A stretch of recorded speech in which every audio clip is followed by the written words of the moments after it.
विषय हिंदी, पाठ्य पुस्तक क्षितिज भाग 1, काव्य खंड।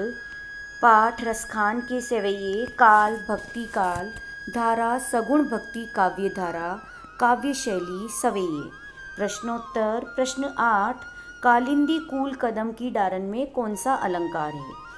उत्तर, इसमें क वर्ण की आवृत्ति के कारण अनुप्रास अलंकार है। प्रश्न 9, काव्य सौंदर्य स्पष्ट कीजिए।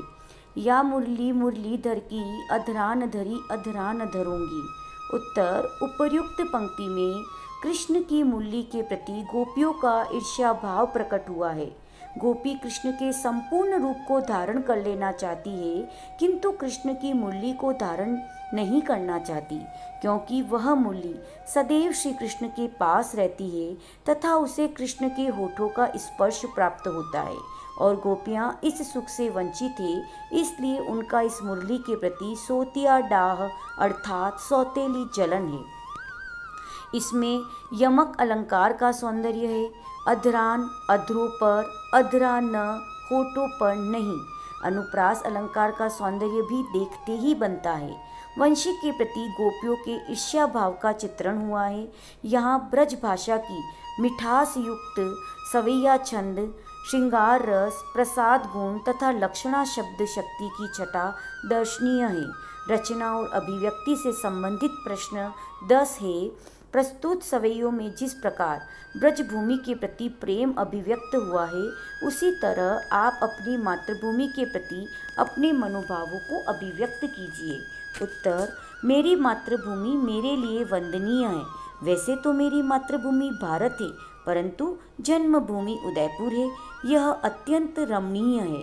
इस पावन धरा को मेवाड़ भी कहा जाता है। मेवाड़ महाराणा प्रताप जैसे योद्धा की जन्मस्थली भी है। यहाँ का मौसम उत्तम रहता है। हरियाली एवं झीलों का आकर्षण पर्यटकों का मन मोह लेता है। भौगोलिक दृष्टि से उदयपुर की बसावट सर्वोत्तम है, अतः इस गौरवमयी स्थली की जितनी प्रशंसा की जाए उतनी कम है। अतिरिक्त प्रश्न 1, रसखान के काव्य सौंदर्य का संक्षेप में निरूपण कीजिए। उत्तर, काव्यांश में कवि रसखान ने भाव पक्ष की दृष्टि से अपने आराध्य श्री कृष्ण और उनकी लीला भूमि ब्रज के प्रति अगाध प्रेम व्यक्त किया है।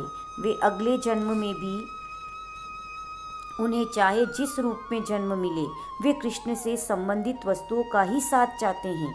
साथ ही कवि ने गोपियों के प्रेम भाव का हृदय स्पर्शी रूप में वर्णन किया है। गोपी द्वारा कृष्ण रूप धारण करना, वंशी के प्रति रोष व्यक्त करना, उनकी मधुर तान पर न्योछावर हो जाना, उनकी प्रेम की पवित्रता तथा घनिष्ठता की ओर संकेत करता है। कला पक्ष की दृष्टि से ब्रज भाषा का ललित प्रयोग हुआ है। छंद सवैया गेय उचित यति गति से मंडित है। इस तरह रसखान का काव्य सौंदर्य दोनों दृष्टियों से समृद्ध है।